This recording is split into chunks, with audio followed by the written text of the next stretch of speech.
Bonjour à toutes et à tous, bienvenue dans notre émission. Aujourd'hui, on va parler des campagnes municipales. On va parler de Gonesse, où le maire sortant Jean-Pierre Blazy, après 31 ans de pouvoir, s'apprête à partir. Et on reçoit dans le cadre de cette campagne Cédric Sabouret, conseiller départemental et candidat déclaré à la mairie de Gonesse. On va le confronter à ses propositions, à ses idées, et à ce qu'il envisage pour Gonesse. Bonjour Cédric Sabouret. Bonjour Hamza, merci de me recevoir et bon, c'est un plaisir de répondre aux questions et puis d'expliquer un petit peu. C'est vrai que quand on est candidat à une élection, il faut expliquer quel est le sens d'une candidature, quels sont les projets qui sont derrière et puis quels sont les enjeux également pour la population, puisque un mandat municipal c'est relativement long, donc voilà, c'est pas une élection qu'on doit prendre à la légère. Exactement. Avant de commencer, monsieur Sabouret, on va commencer par parler de vous. Dites-nous un petit peu qui vous êtes, quel est votre parcours et aussi en quelques mots, déjà dans un premier temps, qu'est-ce qui vous pousse à être candidat à Gonesse? Alors, d'abord, c'est pas la première fois que je suis candidat. J'étais déjà candidat en 2020 et avec mon équipe, on avait fait 49,7% aux élections. Donc, on l'avait pas emporté, mais on avait quand même fait un score honorable. Il nous avait manqué seulement 42 voix pour l'emporter à Gonesse. Donc, alors cette candidature en 2020, elle ne venait pas de nulle part puisque je suis conseiller départemental du Val d'Oise. Alors, conseiller général initialement quand j'ai été élu pour la première fois en 2011. Mmh. J'étais le plus jeune à l'époque du conseil départemental. Je suis maintenant un petit peu moins le petit jeune de service puisque j'ai 51 ans, mais je dirais que c'est un bon âge pour exercer des responsabilités municipales. Avec du coup maintenant une certaine expérience, on va dire, une certaine expérience de la vie publique, une certaine expérience des enjeux départementaux et des enjeux communaux, puisque je siège au conseil municipal depuis 3 mandats également. Mmh. Voilà, alors avec mandat dans l'opposition, c'est très formateur parce qu'on est obligé de travailler, on est obligé de regarder les dossiers, on est obligé finalement de... Et c'est ce que nous faisons avec mon équipe, hein, on prépare les conseils municipaux, on fait des notes, on pose des questions au conseil municipal, vraiment on produit notre propre analyse. Donc je pense que on a une certaine expertise désormais et qui est nécessaire pour être au point, je dirais, pour gérer une commune, pour pouvoir la Justement, faire évoluer. monsieur Sabouret, vous avez été conseiller municipal, parfois au cœur des débats d'ailleurs, dans la ville.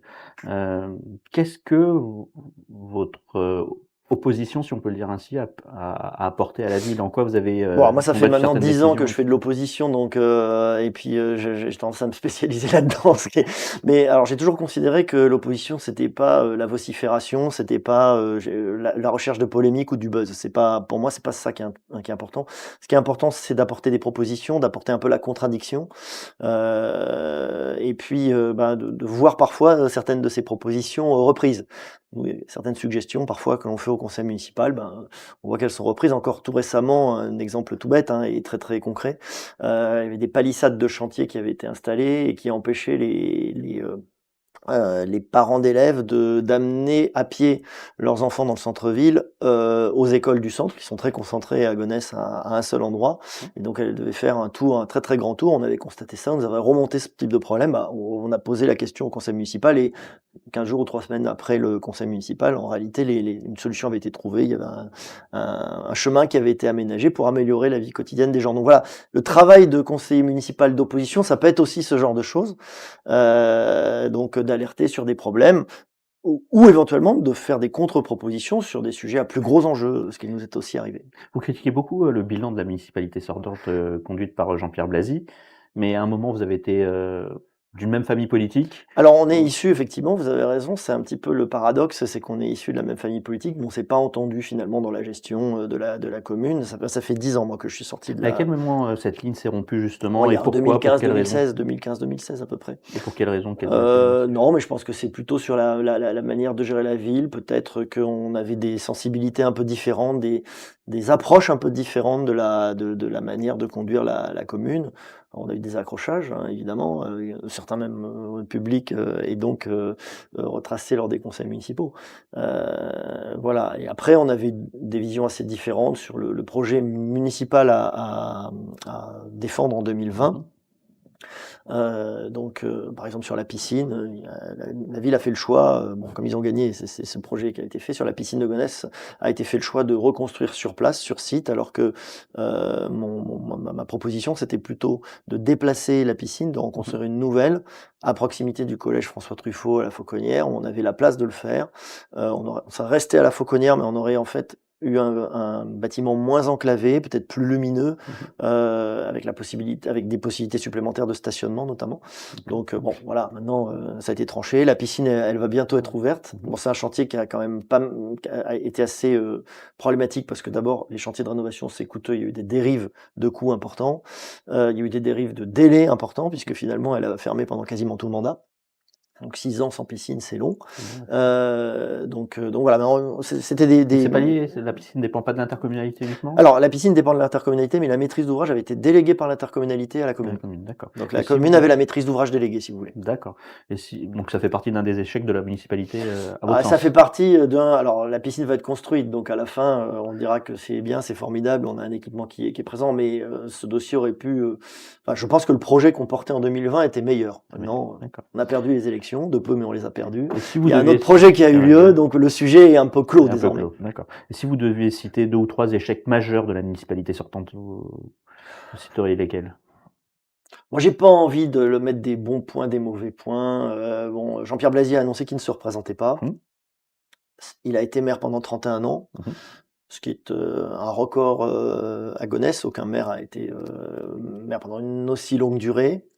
Bon, s'il a été maire pendant 31 ans, c'est qu'il a pas tout raté. En tout cas, les gens ont voté pour lui quand même. Donc voilà, c'est respectable comme parcours, donc voilà, je pense qu'un certain nombre de dossiers ont pas été très bien gérés, mais bon, personne fait 100 de Vous réussite, voulez pas aller sur des sujets, des thèmes en particulier, donc non, non, non, passons alors venons-en à ce moment-là à votre projet à vous. ouais. Qu'est-ce que concrètement vous avez comme projet pour la ville? Quelles sont vos ambitions? Comment vous voyez, Gonesse, à l'échelle de 6 ans si vous êtes élu maire? Comment vous la voyez par la suite? Alors Gonesse, c'est pas une petite ville parce qu'il y a 27 000 habitants, un peu moins de 30 000 habitants, on va dire. C'est une ville, qui, donc est sur le quart nord-est francilien, on va dire, qui est une ville avec une dominante résidentielle pour les habitants, mais aussi beaucoup de zones d'activité économique. On a un grand projet, qui, traîne depuis assez longtemps, mais qui va se concrétiser, qui est le projet d'aménagement de la zone dite du triangle de Gonesse. Le Mmh. triangle de Gonesse, c'est On en a beaucoup une entendu parler du triangle de Gonesse, mais il y a beaucoup de projets avortés. alors il y a eu On a beaucoup de Europa projets City, avortés, Roland-Garros, exactement, la Formule 1. exactement. On a Alors l'impression que c'est sans fin, c'est on en parle, le maire de mais il y a rien qui Gonesse se a passe. essuyé beaucoup d'échecs sur les différents projets effectivement qui ont été présentés, aux habitants. Europa City étant le principal d'entre eux puisque c'était un grand, complexe, commercial qui devait s'installer, Juste pour sur le savoir, c'était triangle de quoi votre Gonesse. position par rapport à ce complexe Alors commercial moi, à j'ai vous, à jamais trop l'époque? cru à la réussite de ce projet, donc je m'étais pas non plus escrimé, ni contre ni pour, Mmh mh. parce que je trouvais qu'il était un peu daté ce projet. Mmh mh. On construit plus trop aujourd'hui de grands centres commerciaux, ça me paraissait pas, un projet, qui avait vocation à réussir. Mmh. Donc, mais maintenant le sujet il est derrière nous, ça a été abandonné, ça fait déjà plusieurs années, il ne renaîtra pas ce projet en tant que tel. Donc, voilà. Mais le triangle, il y a un projet d'aménagement, alors sur une zone plus restreinte du triangle, mais 200 hectares c'est quand même pas rien. Mmh. Et puis surtout, ce projet il va se concrétiser parce que la gare est en train d'arriver. La gare elle est en construction, mais, Au jour la d'aujourd'hui, elle construction arrive a au milieu de nulle part, quoi, tiens, c'est alors ça? aujourd'hui effectivement, elle arrive au milieu de nulle part. Donc en fait, le sujet qu'on en a, c'est qu'est-ce qu'on met autour de la Autour de la gare? gare. Mmh. Et finalement, il y a 2 hypothèses. Soit on arrive à faire des aménagements qualitatifs, soit on fait des aménagements qui seront pas qualitatifs et qui seront essentiellement orientés vers la logistique, puisque à Gonesse, on a les autoroutes qui passent à côté, on est vraiment sur un axe passant, on est très proche de l'aéroport. Donc le risque principal, en fait, c'est qu'on rate l'aménagement du triangle en faisant essentiellement, voire quasi exclusivement, une zone logistique. Il y a un projet de cité scolaire internationale dessus, ce sera la seule exception finalement, à à La cet aménagement. logistique Donc il n'apporte faut rien aux habitants de la manière logistique, générale, c'est de très bien, toute il en faut de façon. la logistique, dans une région, comme la région Île-de-France de 12,5 millions d'habitants, il est évident que, on a des flux de marchandises, on a des flux de nourriture, on a des flux en fait à gérer. Il faut bien que l'entreposage se fasse quelque part. Mmh mh. Et donc il vaut mieux que ça se fasse à proximité des zones de consommation ou des zones d'habitation, plutôt que, d'avoir des camions sur les autoroutes, qui parcourent de longues distances. Mmh. Donc la logistique, il en faut. La question, c'est qu'on en a déjà, en fait, sur l'ensemble du secteur. Mmh. Donc il faut qu'on diversifie l'activité économique. Et tout l'enjeu qu'on aura avec l'aménageur Grand Paris Aménagement, ce sera de trouver ces sources de diversification. Moi, j'ai déjà quelques idées. J'en ai proposé une d'ores et déjà dans le cadre de mon programme. Alors Ouais. qui est pas forcément sur la zone du triangle exactement, ça peut être à un autre endroit dans Gonesse, mais assez proche, Mmh. qui est de créer, un complexe, de loisirs, enfin en tout cas ce sera pas la ville qui construira évidemment, mais de lancer un appel à projet assez rapidement pour, aménager, réaliser un complexe loisirs, bowling, karting, sport, les sports, aujourd'hui qui plaisent, type Mmh. le paddle, le five pour le foot et cetera. Enfin pouvoir mixer tout ça, mur d'escalade, pourquoi pas, enfin, pour pouvoir accueillir finalement des habitants, accueillir de la population qui vient pas Ouais. là pour travailler, qui vient Mmh. pour d'autres types d'activités. On y mettrait des restaurants, et cetera. Mmh. Donc je pense que on a besoin de créer cette diversification, et ça c'est un outil de diversification. D'accord. Vous avez abordé du coup un peu, dans les grandes lignes, l'aspect, économique et urbanisme, de manière générale. Au niveau de la sécurité, c'est un point important qui concerne beaucoup les habitants de la ville, qui les intéresse beaucoup. C'est quoi votre point de vue? Comment vous voyez les choses? Est-ce que les nombres de l'effectif de la police municipale va être augmenté? Est-ce que vous allez allouer d'autres budgets en matière de sécurité? Est-ce que vous Alors au avez niveau de pour, répondre sur les questions de sécurité, effectivement, c'est une préoccupation qui est un peu la préoccupation numéro un aujourd'hui, des gens quand on les interroge sur les municipales. mmh Finalement, ça vient en priorité numéro un. Et on le constate sur le terrain aussi, hein, quand on discute, les questions de sécurité, ça préoccupe énormément, les habitants. Alors à Gonesse, il y a un commissariat de police municipale un poste de police municipale qui vient d'être construit. mmh. Donc aujourd'hui, on a un bâtiment qui manquait quand même dans le Il y a combien de dispositif. policiers municipaux à Gonesse Alors actuellement? justement, les effectifs aussi ont augmenté. On avait 6, 7 policiers municipaux il y a quelques années, on est monté à une vingtaine aujourd'hui, ce qui est à mon sens suffisant pour une ville de notre taille. C'est-à-dire que là, augmenter, les effectifs, je vois pas, je vois pas ce que ça apporterait, de De plus. plus? En Mmh. revanche, il faut qu'on travaille à la manière dont ces effectifs sont utilisés. Mmh. Il y a une équipe de jour, une équipe de nuit. Je pense que, il faut qu'on travaille, à la coopération avec la police nationale, qui est plutôt pas trop mauvaise, mais il faut aussi qu'on fasse voir la présence de la police municipale, sur le terrain. Il faut qu'elle puisse intervenir de manière efficace, voilà, donc ça, c'est un enjeu. Ça va être un enjeu de gestion, en fait, de nos équipes, de police municipale. On a aussi un autre enjeu, parce que la sécurité publique dans les communes, c'est pas simplement de la répression ou de la constatation Mmh. d'infractions, ça va être aussi de la prévention, de la médiation, du travail de terrain, avoir des effectifs sur le terrain. Donc si on doit faire un effort sur les effectifs, à mon sens, c'est un effort que l'on doit faire plutôt sur la partie médiation-prévention, Mmh. où Et vous là, croyez effectivement, on a des des effectifs qui sont trop justes. Donc, certaines villes avaient mis en place des dans les quartiers, dans les cités, des agents de proximité ou Oui. des gens issus des quartiers, comment vous voyez ce genre de politique? Comment vous Bah, je pense qu'en matière de sécurité, et de tranquillité publique, il faut, chercher à être, d'abord à tirer les leçons de l'expérience et puis, pas hésiter à être, innovant. Heu, je pense que mettre des effectifs déjà, c'est, nécessaire. Donc, sur la partie prévention, il va falloir qu'on, ait une équipe, qu'on constitue une équipe un peu plus étoffée que ce qu'on a aujourd'hui sur le volet prévention-médiation. Après, sur, les profils à recruter, bah, effectivement, il faut des gens qui connaissent un petit peu le terrain. Alors pourquoi pas des gens issus, pas des forcément dans la police, hein, non, non, j'entendais, non, dans mais sur la sur médiation, la par médiation, exemple, exactement, ouais. pas forcément des gens issus, du territoire évidemment, bon, à condition qu'on rentre pas non plus aussi dans la connivence avec, un certain nombre d'acteurs du Mmh. territoire. Donc il faut être vigilant, sur le fait que ça peut pas être une politique de copinage. Effectivement. D'accord. Donc, voilà. Sur la vidéosurveillance, quel est Alors on a votre point beaucoup de de vue? caméras, sur la vidéosurveillance, c'est un des autres aspects de la politique de sécurité. On a 120, je crois qu'on a à peu près 120 C'est vrai caméras, que on a des les murs habitants d'images. reprochent beaucoup le fait qu'elles servent essentiellement à la partie répressive et à verbaliser et très peu, lorsqu'il y a des dégradations et cetera, on Alors les caméras, elles, d'abord il y a une équipe au centre de supervision urbain, il y a une équipe qui surveille finalement, mmh parce que c'est leur rôle, ils sont derrière les caméras, enfin il y a des effectifs derrière les et ils caméras. surveillent vraiment pour surveiller ou ils surveillent uniquement pour verbaliser? Non, non, non, La non, ils question est là. surveillent. Alors, il y a de la vidéoverbalisation un peu sur Gonesse. Moi, je suis assez réservé sur la vidéoverbalisation. Je trouve que c'est bien la vidéoverbalisation sur des points un peu névralgiques, mais le problème, c'est que les gens ne savent pas qu'ils sont verbalisés. Donc, il y a parfois de la vidéoverbalisation un peu abusive, Mmh. et il faut qu'on puisse contester la vidéoverbalisation abusive. Donc, moi, c'est la réserve que j'ai sur la vidéo-verbalisation. En revanche, c'est vrai que ça évite d'avoir à déplacer des agents pour verbaliser sur des points un petit peu, névralgiques où les gens, par exemple, stationnent sur la voie publique et gênent, les passages de bus, les passages des autres véhicules et cetera. D'accord. Donc ça peut être justifié.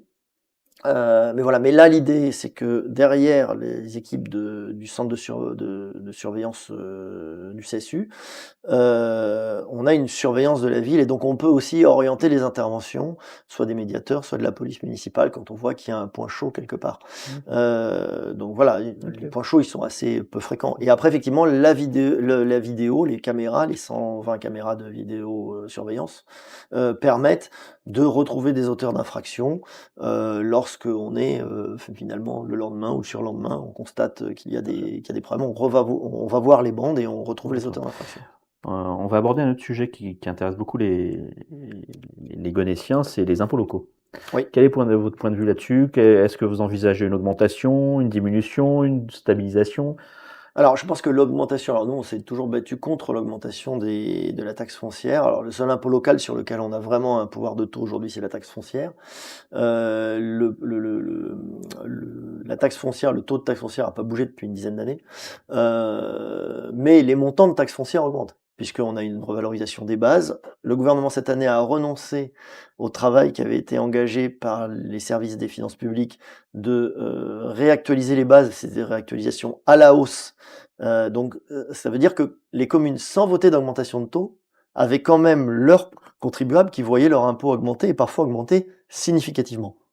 Ça Moi, profite à la ça commune de toute façon, c'est une hausse d'impôt, ah mais ça va peu dans les importe, caisses de la commune. ça va dans Donc les caisses de la commune, d'accord. alors la commune Donc on n'augmente pas pourrait le très bien taux. baisser le taux pour, Exactement. corriger cette augmentation? Alors exactement, c'est une, faculté que pourraient avoir les communes. Ça supposerait par exemple de faire des budgets avec 0 augmentation de recettes fiscales, puisque mécaniquement, avec cette revalorisation annuelle des bases, c'est un peu technique tout ça, mais avec la revalorisation annuelle des bases, vous avez mécaniquement une augmentation du produit et donc une augmentation du montant qui est demandé, aux propriétaires, Mmh. des logements qui C'est sont. dégager un petit peu la responsabilité de la municipalité, Alors là, ça, comme je c'est une dis, manière un peu c'est une manière artificielle. Moi, artificielle, j'alerte à chaque fois en disant: «Attendez, mmh. effectivement, on se félicite de ne pas avoir augmenté les taux, mais quand, on reçoit, sa fiche, pour, payer, sa taxe foncière, chaque année, on voit des hausses et chaque année, c'est de plus en plus dur pour un certain nombre de nos concitoyens». Les propriétaires se plaignent beaucoup. On a supprimé la taxe d'habitation d'un côté, mais par contre Ouais, on a la taxe foncière qui a explosé alors et les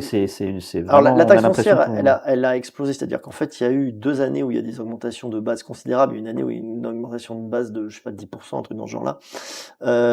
Donc sur 2-3 ans, la taxe a pu prendre, 15 plus parfois certaines communes ou 20. Certaines communes qui ont en plus augmenté les taux, donc vous avez des endroits en France où l'augmentation enfin de la facture, la on va facture, dire, ouais, c'est ça. fiscale pour le contribuable a été de l'ordre de 30-35 donc ça, c'est énorme.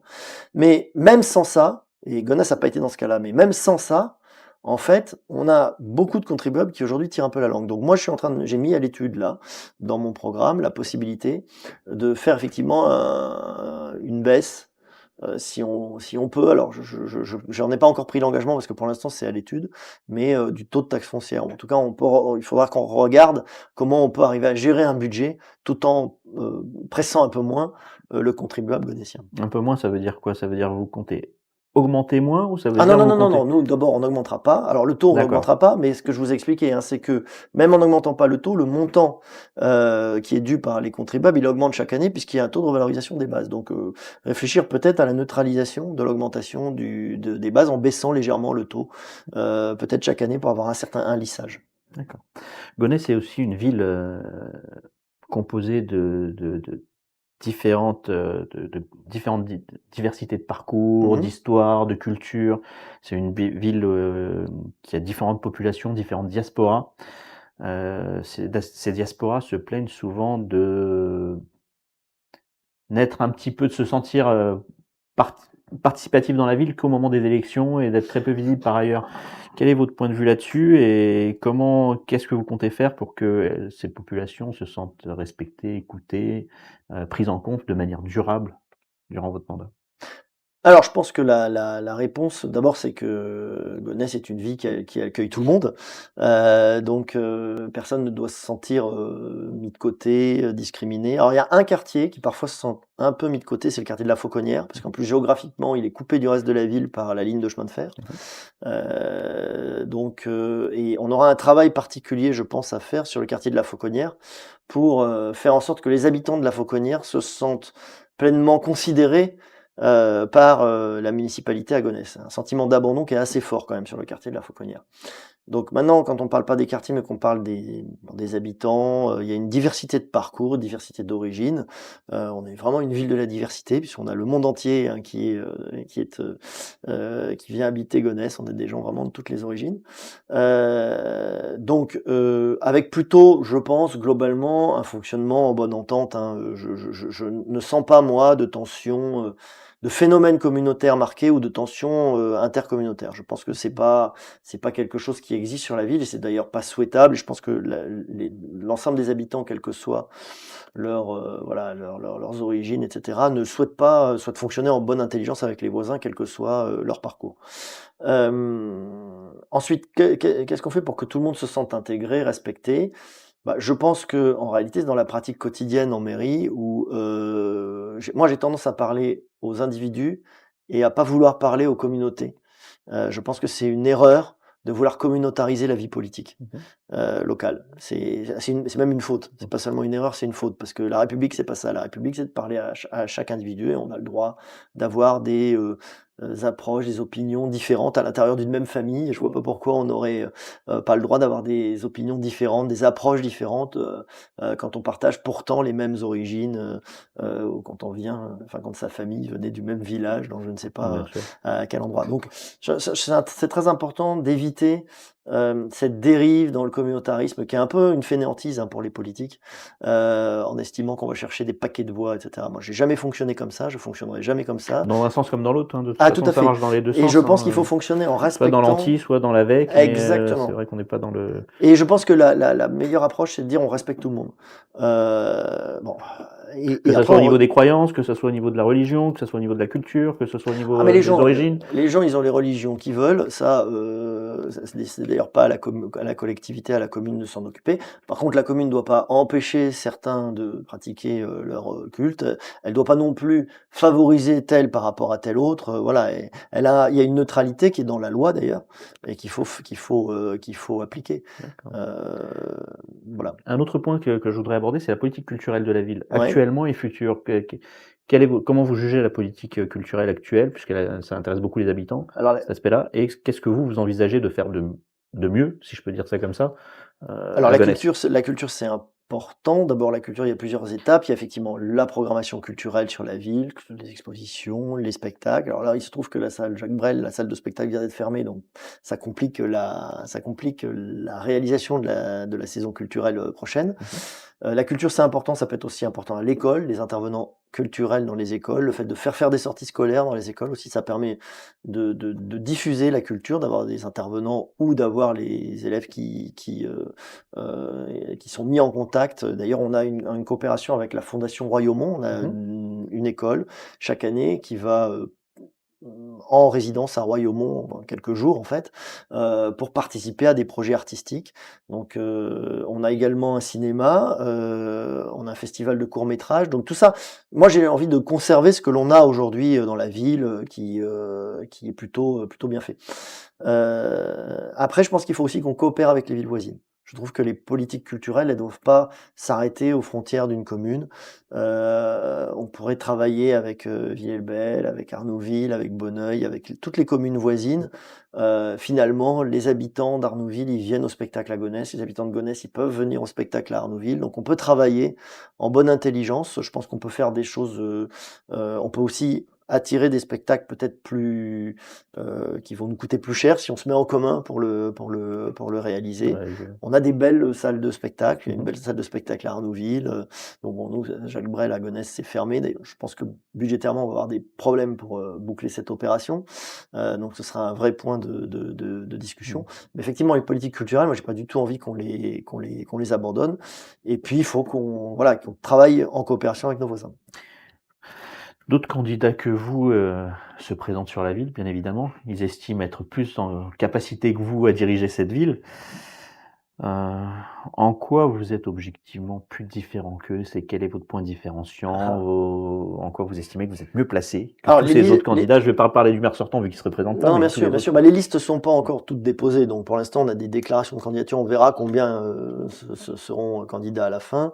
Est-ce que vous Euh, estimez que certains ne sont pas en mesure d'aller jusqu'au bout? je pense qu'il y a des candidatures là aujourd'hui qui sont annoncées, mais qui seront peut-être pas Présente aux fin élections? février. Voilà, on saura fin février combien de listes ont été en déposées en préfecture. On verra bien à ce moment-là qui sera sur la ligne de départ. Mais bon, même si on fait l'hypothèse que tous les candidats déclarés aujourd'hui seront candidats à la fin, la particularité de mon équipe, c'est que on s'est préparé depuis longtemps. En fait, nous, moi j'ai annoncé ma candidature il y a 1 an déjà. On est en campagne en réalité sans manière permanente depuis 2020. On n'a pas arrêté de travailler avec mon équipe depuis 2020. On a engrangé de l'expérience, on a fait des ateliers pour préparer le programme qui va sortir dans les jours qui viennent, le Mmh. programme. Donc on a, je pense, aujourd'hui notre avantage, c'est le sérieux. C'est le sérieux, c'est bon la détermination, je pense que tout le monde va être déterminé dans une Mais on élection, mais justement, c'est le sérieux. on vous décrit comme quelqu'un de déterminé, mais aussi parfois de très clivant. Clévian, non, je crois pas. Un maire, il doit diriger, il doit gouverner, enfin vous êtes, il y a des gens qui vous apprécient, il y a des gens qui vous Ah oui, apprécient mais pas ça du tout c'est sur la normal commune. ça. Donc Enfin clivant, vous allez devoir à un moment pour peut-être rassembler, peut-être, être le maire de tous les Gonétiens et peut-être même, trouver des ententes avec des opposants. Est-ce que, vous vous sentez capable de le faire? Vous pensez que c'est alors, faisable? bah, si on a des convergences, programmatiques, si on a des visions assez proches de ce qu'on doit faire sur la ville, pourquoi pas? Simplement là, nous, on a constitué une équipe pour l'emporter. On est convaincu qu'on peut l'emporter, même peut-être même dès le premier tour. Donc dans ce cas-là, il y a pas d'alliance à aller chercher. Mmh. Moi, je pense qu'il faut prendre garde à une chose qui s'est produit un petit peu en 2020. C'est, les, alliances de circonstances, les petits arrangements, voilà, qui se font un peu dans les arrière-boutiques, politiques. Je pense que ça, nos concitoyens n'en veulent plus, n'en veulent pas et je pense par ailleurs que c'est, délétère pour la conduite du mandat derrière. D'ailleurs, on l'a vu, Mmh. hein, l'équipe de Jean-Pierre Blazy avait intégré l'équipe de Claude Thiby, en 2020. Il y a eu des tiraillements, il y a eu des difficultés. Enfin, il y a des contradictions. Donc ce schéma-là est un schéma qui est pas forcément un schéma gagnant pour la ville. Pour rappel, Claude Thiby a démissionné de son poste de maire adjoint, Ah oui, il y a très peu de temps, puisqu'il a fait tout le mandat et puis là, les derniers mois, il s'est effectivement éloigné de la majorité. et il présente une liste Et d'ailleurs. il se présentera avec une liste, oui. Une liste, d'accord. Le maire soutient personne, d'après ce que Le j'ai maire a compris annoncé lors de ses vœux que personne ne pouvait se prévaloir de son soutien. de son soutien. Y compris des élus qui sont issus de sa liste qui, ont lancé une campagne, un petit peu comme ça, je dirais au dernier moment, en tout cas, très récemment dans les semaines, Claude Thiby était élu de sa liste, Malika Coman était élu de sa liste, Christian Coe était élu de sa voilà, liste et ils a partent priori, ils partent dans des ouais, ils directions partent dans des différentes? directions différentes, exactement. D'accord. On va clôturer cette émission et je voulais savoir, malgré les critiques, les doutes, les risques, pourquoi les Gonétiens devraient voter pour vous? Et je voudrais qu'on clôture sur cette question. Ah bah, alors les Gonétiens d'abord ils feront, ce qu'ils veulent, hein, ils n'ont pas le devoir de voter pour moi. J'espère qu'ils auront le désir de voter pour moi. J'espère que je créerai cette envie. On avait plutôt bien réussi en 2020 puisqu'on avait réussi à créer une envie, mais qui a pas été tout à fait suffisante. Donc notre équipe, d'abord c'est une équipe, solide je pense. Ma candidature est quand même une candidature sérieuse et solide, candidature fondée sur de l'expérience. Après on a un certain dynamisme, on a besoin de remettre du dynamisme. J'espère que le projet qu'on présente aux Gonétiens va leur plaire également. Je parlais tout à l'heure du complexe bowling, loisirs, karting. On a aussi le projet de station G, c'est-à-dire en fait de remettre de la vie dans la ville en utilisant un bâtiment qui aujourd'hui n'accueille pas du public, pour l'ouvrir tous les jours, y compris le dimanche, jusqu'à minuit, avec la possibilité pour les étudiants de venir dans une grande salle de révision, s'installer, réviser, travailler. Pour les startups, les porteurs de projets de disposer de salles, pour les associations de venir s'installer. Enfin, en gros, l'idée, c'est de concentrer dans cet espace qui est assez grand, puisque le bâtiment que nous visons, il fait 1400 mètres carrés, donc c'est quand même déjà assez substantiel, et d'y amener finalement les différents habitants de Gonesse à différents moments, s'y rencontrer, y travailler, ce serait quelque chose qui mettrait de la vie dans la ville. Donc voilà un des projets que l'on porte. On a aussi envisagé de faire un parc urbain intergénérationnel sur le site de la friche de l'ancien hôpital de Gonesse qui a été détruit il y a quelques années. Voilà, parce qu'aujourd'hui là c'est une friche. Alors il y a des projets de construction, mais on est allé un peu trop loin dans la bétonisation du centre-ville de Gonesse. On n'a pas pensé les problèmes d'école, les problèmes de stationnement. Donc je pense qu'il faut pas aller trop vite sur ces sujets-là. Il faut arrêter de bétonner à outrance parce que en fait on a des déséquilibres qui se créent dans le centre-ville. Donc voilà. Donc on a des projets très concrets. Après on a une équipe sérieuse, une équipe voilà compétente. J'espère que le sérieux de ma démarche, de ma personne, arrivera à convaincre les différents habitants des électeurs de la commune. Et puis nous, on souhaite aussi être dans une approche vraiment de respect de chaque Gonétien et de partage. Donc voilà, sérieux, dynamisme et proximité, ce sont nos 3 mots d'ordre. Bah, écoutez, ce sera les mots de la fin. On vous remercie beaucoup, Cédric Sabouret, d'avoir accepté notre invitation. On Merci. remercie les téléspectateurs de nous avoir suivis. Les électeurs se feront leur opinion. Le débat démocratique, quant à lui, il continue. On vous remercie de nous avoir suivis. À très bientôt.